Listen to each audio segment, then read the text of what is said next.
Guys, good afternoon. Ito guys ang ating gawain paghapon na bago tayo pumasok sa work. Pakain muna tayo ng mga alaga nating manok. Ito siya.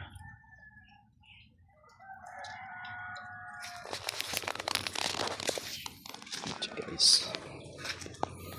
Ang ating bulik.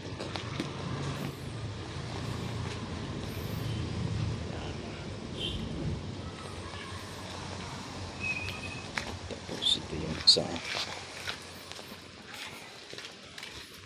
Ayan.